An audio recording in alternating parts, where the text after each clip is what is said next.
तो आइए स्टूडेंट्स, हमने अभी तक हमारे माइक्रो इकोनॉमिक्स लगभग आधी कंप्लीट कर ली, ऐसा कहा जा सकता है। कंज्यूमर का पॉइंट ऑफ व्यू हमने पूरा पढ़ लिया, और हाँ अब हम प्रोड्यूसर के पॉइंट ऑफ व्यू पे चल रहे हैं। और हाँ, अगर आपने कंज्यूमर वाले चीज़ें नहीं पढ़ी हैं तो उनको आप ज़रूर पढ़ लीजिए। चैप्टर 1 टू चैप्टर 6 मेरे ही चैनल पर डला हुआ है। अब हम आते हैं प्रोड्यूसर वाले चैप्टर के ऊपर। अब यहाँ से जितने भी चैप्टर शुरू होंगे आगे, वो लगभग सभी जो है प्रोड्यूसर पॉइंट ऑफ व्यू से रहेंगे, और उनके बारे में हमें जानना है। प्रोड्यूसर से रिलेटेड पहला जो चैप्टर है वो हमारा production function, chapter 7 production function and returns two factor. अभी रिटर्न्स टू फैक्टर क्या होता है, प्रोडक्शन फंक्शन क्या होता है, पहले तो हमें यही समझना है।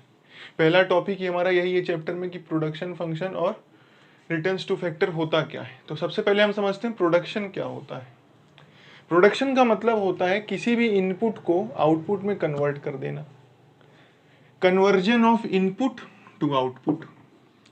यहां पर प्रोडक्शन में किस चीज को हम लेंगे, या प्रोडक्शन फंक्शन किसको कहा जाएगा पूरा, तो प्रोडक्शन फंक्शन क्या कहलाया जाएगा, conversion of input to output, या रिलेशन, वो भी कैसा, फंक्शनल रिलेशन बिटवीन इनपुट। और इनपुट भी कैसा, यहां पर फिजिकल इनपुट की बात कर रहे हैं, कैसा, between physical input and physical output.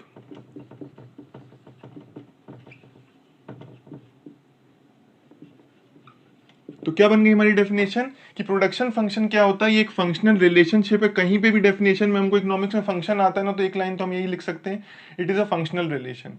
Functional relation किसके बीच में है, फिजिकल इनपुट के बीच में और फिजिकल आउटपुट के बीच में, क्योंकि इनपुट से निकल के क्या बनता है, आउटपुट। तो इन चीजों को ही स्टडी करेंगे हम कि इनपुट क्या होता है। अब जैसे इनपुट का मतलब सिंपल लैंग्वेज में अगर मैं कहूँ ना इकोनॉमिक्स से हटके, तो इनपुट का मतलब होता है रॉ मटेरियल, या वो सारी चीजें जो प्रोडक्शन में लग रही, रॉ मटेरियल प्लस लेबर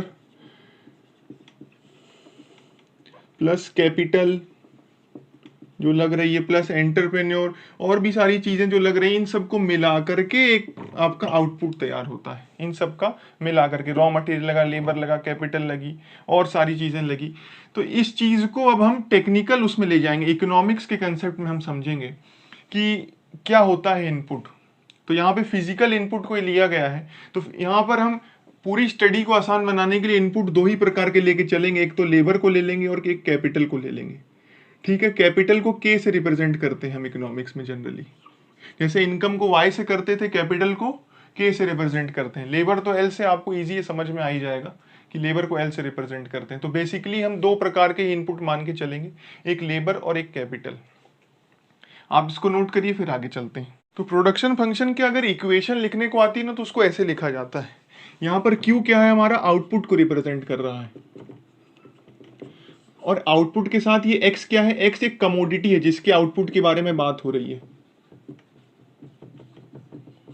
ठीक है, ये कमोडिटी एक्स का आउटपुट बता रहा है क्यू, और यहां पर एफ स्टैंड्स करता है फंक्शन के लिए, क्योंकि ये प्रोडक्शन फंक्शन की हम बात कर रहे हैं।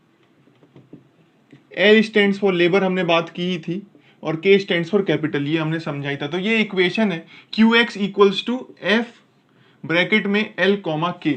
जरूरी नहीं एल और के ही हो, और भी हमारे इनपुट्स होते हैं प्रोडक्शन को करने के लिए। एक और बहुत बड़ी एजम्पशन जो हम प्रोडक्शन फंक्शन में मान के चलते हैं, जो कि टेक्नोलॉजी इज गिवन। टेक्नोलॉजी बोले या टेक्निकल नो हाउ बोले, बात एक ही है।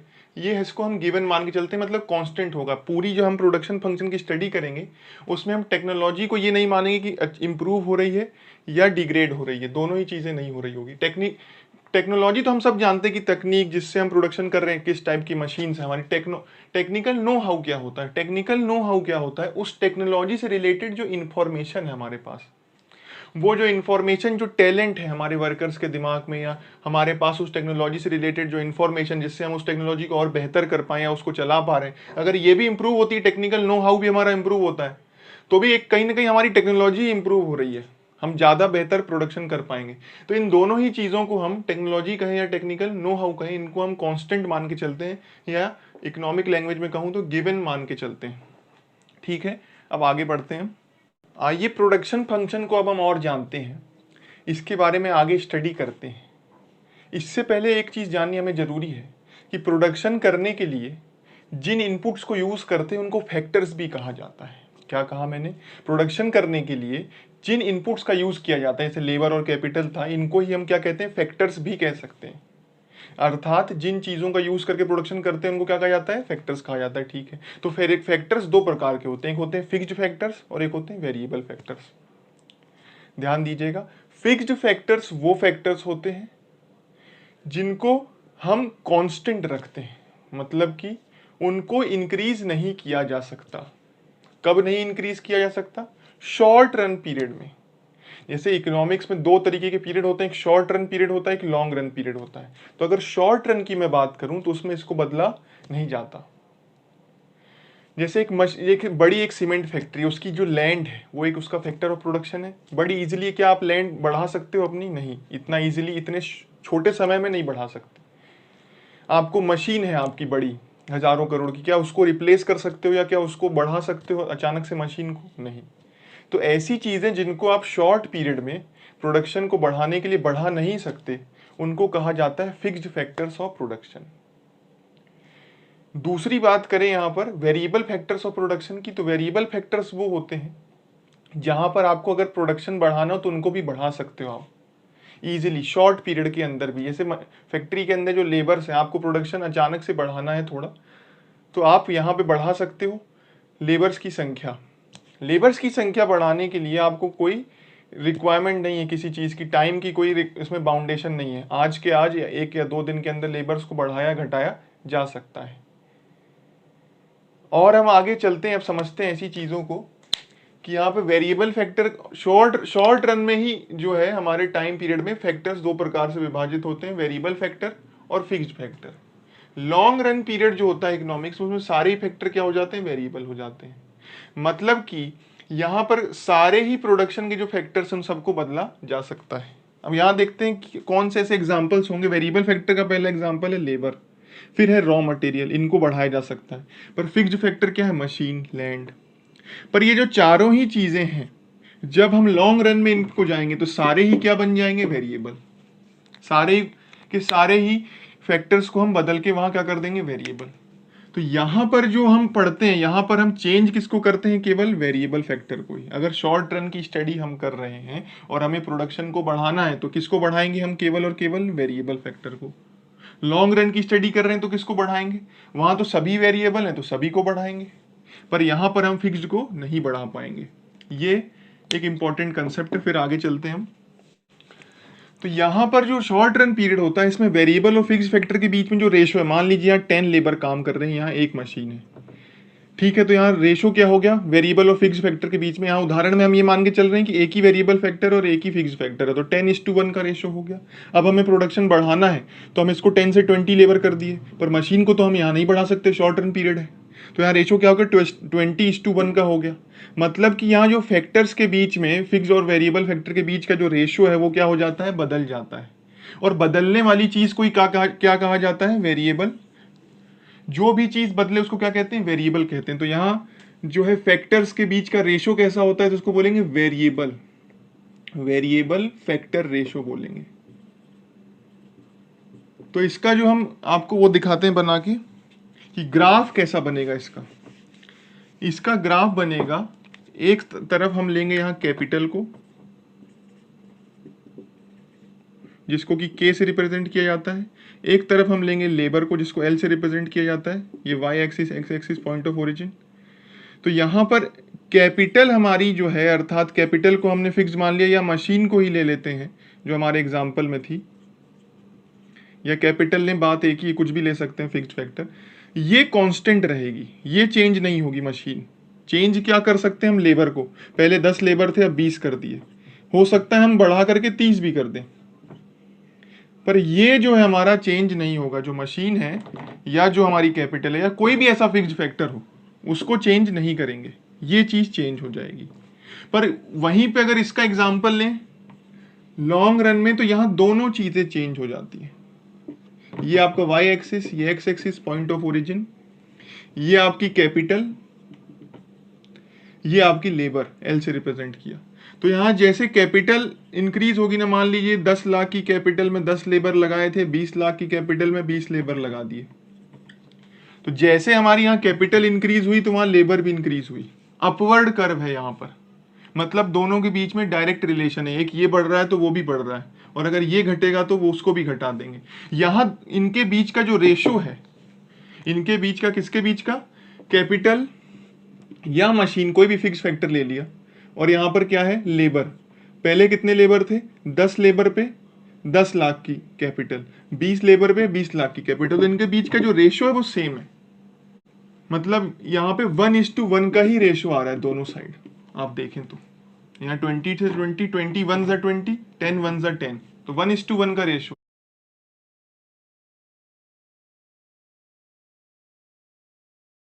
तो आइए चैप्टर का one of the most important topic पढ़ते हैं कि प्रोडक्शन फंक्शन दो प्रकार के होते हैं, इन दोनों के बीच में डिफरेंस क्या होता है। एक तो हमारा पहला short period production function, short period production function को ही वेरिएबल प्रोडक्शन फंक्शन भी बोलते हैं, और ये लॉन्ग पीरियड प्रोडक्शन फंक्शन को ही हम कांस्टेंट पीरियड प्रोडक्शन फंक्शन भी कहते हैं, सॉरी कांस्टेंट प्रोडक्शन फंक्शन भी कहते हैं, इसको वेरिएबल प्रोडक्शन फंक्शन भी कहते हैं। तो अब शुरू करते हैं इन दोनों की डिफरेंसेस से। अगर ये डिफरेंस हो जाएगा तो हमें लगभग ये पूरा टॉपिक अपने आप ही समझ में आ जाएगा, काफी कुछ हमने डिस्कस किया है। तो यहाँ पहली चीज हमने फैक्टर के रेशो भी डिस्कस किए थे। फैक्टर रेशो यहाँ पर वेरिएबल वाले में क्या हो जाते हैं, tends to change. Variable sorry factor का जो रेशो है लेबर और कैपिटल का हमने देखा था, या लेबर और मशीन का देखा था, तो उनके बीच में अनुपात जो है वो बदल जाता है रेशो। यहाँ पे जो फैक्टर रेशो है वो चेंज नहीं होता, does not change with the change in volume of output. Output के बढ़ाने या घटाने के लिए फैक्टर के बीच में जो रेशो है वो नहीं बदलता। जैसे हमने देखा था मशीन्स और उसके बीच में, तो अगर हम लेबर को जितना बढ़ा रहे हैं 10 से 20 कर रहे हैं, दुगना कर रहे हैं, तो मशीन भी 1 से क्या कर देंगे, 2 मशीन कर देंगे। फिर यहाँ पे लिखा है कि आउटपुट को इंक्रीज करने के लिए यहाँ पे वेरिएबल फैक्टर, एक वेरिएबल फैक्टर को ही बदला जाता है केवल। एक इसलिए बोल रहे हैं ताकि स्टडी इजी रहे, पर यहाँ मतलब ऐसी सीधी बात है कि एक वेरिएबल फैक्टर को ही बदला जाता है, क्योंकि सारे फैक्टर वैसे भी वेरिएबल नहीं होते, यहाँ पे कुछ फिक्स्ड होते हैं। मान लीजिए 2 ही फैक्टर है, एक वेरिएबल और एक फिक्स्ड है, तो इस वेरिएबल वाले को हम चेंज कर देंगे, इसको चेंज नहीं करेंगे फिक्स्ड को। और यहाँ तो सारे फैक्टर वेरिएबल होते हैं, तो सभी को इंक्रीज किया जाता है अगर हमको प्रोडक्शन बढ़ाना है तो। इसको क्या कहा जाता है, यहाँ पे स्केल रिमेन्स कांस्टेंट, यहाँ पे स्केल ऑफ आउटपुट चेंजेस। ये आपको समझना पड़ेगा कि स्केल क्या होती है। स्केल क्या होती है कि मान लीजिए आपका एक प्लांट है, उस प्लांट, ये सीमेंट प्लांट है मान लीजिए, तो इसकी जो प्रोडक्शन कैपेसिटी है, उसमें जो मशीन लगी उसमें 1000 बैग्स बन सकते हैं, 0 से लेकर के 1000 बैग आप बना सकते हो। अगर आपने 10 लेबर लगाए तो आप 500 बैग बना पाओगे, 15 लेबर लगाए तो 750 बैग बना पाओगे, और 20 लेबर अगर आपने लगाए तो आप पूरे के पूरे 1000 बैग बना पाओगे। तो ये आपकी पूरी स्केल है, यहां से यहां तक मैक्सिमम रेंज आपकी। तो यहाँ पे स्केल नहीं बदलती है। आप क्या करते हो, मशीन वही की वही रखते हो, जो 0 to यहाँ तक है। आप 10 लेबर से 15 पे चले जाते हो, या 15 से 20 पे चले जाते हो, तो आप इससे आगे नहीं जा सकते, क्योंकि आपकी स्केल ही यहीं तक है। तो यहाँ पे स्केल रिमेन्स कांस्टेंट, जो आपकी जो मैक्सिमम कैपेसिटी है वो इतनी ही रहती। पर यहाँ वाली जो बात है, जहाँ पर लॉन्ग पीरियड है, जहाँ पे आप सब कुछ बदल सकते हो, तो वहाँ पे आप मशीन ही बदल डालते हो, अंदर जो आपकी मशीन लगी उसी को बदल देते हो, प्रोडक्शन कैपेसिटी दुगनी कर दी आपने। अब 2000 आपकी कैपेसिटी होगी, तो आपकी स्केल बढ़ गई है। यहाँ पे आप लेबर को बढ़ा करके 1000 के पार भी अब जा सकते हो। मान लीजिए यहाँ पर 20 लेबर था, तो अब आप यहाँ पर 25 करके 1500 पे जा सकते हो। आई बात समझ में? तो यहाँ पर स्केल ही हमारी बदल जाती है, और यहाँ पर हमारी स्केल इसलिए नहीं बदलती क्योंकि यहाँ पे कुछ जो फिक्स्ड फैक्टर है वो चेंज नहीं होते। मशीन है, लैंड की साइज है, ये सारी चीजें हैं। यहाँ पर जो हमको रिटर्न देखने को मिल रहा है वो किसकी वजह से मिल रहा है, किसी एक फैक्टर की वजह से मिल रहा है, एक वेरिएबल फैक्टर की वजह से मिल रहा है। जो रिटर्न हमको मिल रहा है, प्रोडक्शन में जो इजाफा मिल रहा है, इसीलिए इसको रिटर्न्स टू फैक्टर कहा जाता है। किसी फैक्टर की वजह से हमको बदलाव देखने को मिला, और वो भी सारे फैक्टर नहीं है। और यहाँ पर हमको क्यों फायदा देखने को मिला, जो रिटर्न मिल रहा है, प्रोडक्शन मिल रहा है, हमको जो इनपुट लगाने पे आउटपुट मिल रहा है, वो क्यों यहाँ पर ज्यादा मिल रहा है, क्योंकि हमने पूरी स्केल ही चेंज कर दी है। कोई एक फैक्टर बदला नहीं, 2 फैक्टर नहीं बदले, 3 नहीं बदले, सारे फैक्टर बदल दिए, क्योंकि सारे फैक्टर लॉन्ग रन में क्या होते हैं, वेरिएबल होते हैं। तो यहाँ पर जो रेशियो है इनके बीच का वो कांस्टेंट रहता है। मान लीजिए यहाँ पर 10 लेबर थे तो यहाँ पर कैपिटल थी 10 लाख, अगर 20 लेबर हो गए तो कैपिटल हमको बढ़ा के कर देनी है 20 लाख। तो इनके बीच का जो रेशियो है वो सेम रहता है, कांस्टेंट रहता है, इसीलिए इसको कहा जाता है कांस्टेंट प्रोडक्शन फंक्शन। और यहाँ पे जो रेशियो है वो बदलता रहता है। मान लीजिए लेबर थे 10, कैपिटल थी 10 लाख, अब लेबर बढ़कर 20 हो गए तो भी कैपिटल 10 ही लाख है, क्योंकि ये फिक्स फैक्टर, ये तो बदलेगा नहीं। तो यहाँ पर पहले रेशियो था 1:1 का, अब हो गया 2:1 का। तो ये जो रेशियो है बदल रहा है। बदलने वाली चीज को ही वेरिएबल कहा जाता है। वेरिएबल शब्द का अर्थ होता है जो चीज चेंज हो, उसको कहा जाता है वेरिएबल। तो ये इनके बीच का डिफरेंस था। अब हमने जितना इन दोनों को समझा, इसके बाद आगे हमको समझना है कि हमारे कोर्स में केवल यही है, वेरिएबल प्रोडक्शन फंक्शन, ये तो है ही नहीं। तो ये पढ़ाया क्यों सर? यहां तक है, इसके आगे इसको स्टडी नहीं करना। जितना पढ़ लिया ना, बस ये मैक्सिमम था लॉन्ग रन वाला कांस्टेंट प्रोडक्शन फंक्शन। अब हमारे कोर्स में जितनी भी स्टडी आगे चलेगी वो इस पे चलेगी, वेरिएबल प्रोडक्शन फंक्शन कहूं या शॉर्ट पीरियड प्रोडक्शन फंक्शन कहूं, जहां पे कुछ फैक्टर्स वेरिएबल होंगे, कुछ फिक्स्ड होंगे। फिक्स्ड वाले चेंज नहीं होंगे, वेरिएबल को हम चेंज कर सकते हैं। आई बात समझ में? ये नोट करिए, फिर हम आगे चलते हैं। तो आइए अब इंपॉर्टेंट चीज डिस्कस करते हैं। इसमें 3 टर्म्स हैं, टीपी, एमपी और एपी। टीपी बोले तो टोटल प्रोडक्ट, एमपी बोले तो मार्जिनल प्रोडक्ट, जी हाँ मध्य प्रदेश नहीं, मार्जिनल प्रोडक्ट, और एपी बोले तो एवरेज प्रोडक्ट। इनको और दूसरे नाम क्या है? टीपी को कहा जाता है TPP, total physical product, MPP marginal physical product, और एपीपी एवरेज फिजिकल प्रोडक्ट। तो होता क्या है? टोटल प्रोडक्ट जैसे हमने कंज्यूमर चैप्टर में पढ़ा था ना, टोटल यूटिलिटी, वैसा ही है यहाँ कंसेप्ट। अगर आपने वो चैप्टर्स नहीं पढ़े हैं तो जरूर जाकर आप पढ़ लीजिए। टोटल प्रोडक्ट क्या है यहाँ पर कि आप कितना जो टोटल, जैसे मान लीजिए 10 लेबर लगा करके आपने प्रोडक्शन किया, ये आपके वेरिएबल फैक्टर्स हैं। यहाँ पे वेरिएबल को ही लेके चलेंगे। अब शॉर्ट रन एवरेज जो है पीरियड को ही हम स्टडी करेंगे, स्केल वाला तो हमारे में है ही नहीं, कांस्टेंट पीरियड या लॉन्ग रन पीरियड तो हमारे कोर्स में ही नहीं है। तो 10 लेबर के साथ आपने टोटल जो है कितना प्रोडक्ट आपने हासिल किया। प्रोडक्ट का मतलब यहाँ पर क्या है कि कितना आउटपुट, यहाँ पे जितने भी टोटल प्रोडक्ट, मार्जिनल प्रोडक्ट या एवरेज प्रोडक्ट को कहें तो ये आउटपुट ही है, ठीक है। प्रोडक्ट का मतलब यहाँ पे क्या आउटपुट मिल रहा है। तो 10 लेबर लगा करके टोटल आप कितना हासिल कर पा रहे हो। अच्छा, यहाँ पर जो भी चीजें आउटपुट या प्रोडक्ट निकलेगा ना, वो यूनिट्स में निकलेगा। मतलब ये नहीं कहेंगे हम 10,000 रुपए की शर्ट्स बना ली, ये नहीं कहेंगे। ये कह सकते हैं कि हाँ 500 शर्ट बना ली, तो यहाँ पर यूनिट्स में आएगा। तो मान लीजिए 500 यूनिट्स। तो पूरे के पूरे ये जो वेरिएबल फैक्टर सारे के सारे लगा देने पे ना, sum total of output produce by all variable factor, तो जितने वेरिएबल फैक्टर हमारे पास हैं उन सबको हमने लगा दिया। उससे जो हमको पूरे के पूरा ये टोटल जो प्रोडक्ट हासिल हो रहा है, टोटल आउटपुट जो मिल रहा है, वही क्या कहलाएगा? Total product. हम ये नहीं कहेंगे कि एक लेबर पर कितना आउटपुट, 2 पर कितना। अगर हमने टोटल 10 लगाए तो 10 पे निकालेंगे। अगर टोटल हमने 2 लेबर लगाए तो 2 पर कितना आउटपुट, इस हिसाब से 2 पर मान लीजिए हमारा आएगा 50 यूनिट्स। आई बात समझ में? तो ये चीज जो है हम यहाँ पर स्टडी करेंगे, टोटल प्रोडक्ट, एवरेज प्रोडक्ट और मार्जिनल प्रोडक्ट। अब मार्जिनल प्रोडक्ट की डेफिनेशन क्या है? Change in total product when one more unit of variable factor is increase. Marginal शब्द का अर्थ ही होता था क्या? एडिशनल। तो एक एडिशनल वेरिएबल फैक्टर इंक्रीज करने पर, मान लीजिए 10 लेबर थे, इनसे 11 लेबर करने पर, यहाँ पे मान लीजिए पहले हमारा 500 शर्ट्स बन रही थी तो यहाँ 520 बनने लग गई। ये टोटल प्रोडक्ट है। तो ये इसमें कितना इजाफा देखने को मिला। यहाँ पर 500 से 520 आने पर ये जो 20 बढ़ाना, यही क्या है हमारा? ये 20 क्या कहलाया जाएगा? Marginal product. मतलब यहाँ 1 यूनिट वेरिएबल फैक्टर में इंक्रीज करने से हमारे टोटल प्रोडक्ट में क्या डिफरेंस आता है, इसी को क्या कहते हैं? हम मार्जिनल प्रोडक्ट कहते हैं।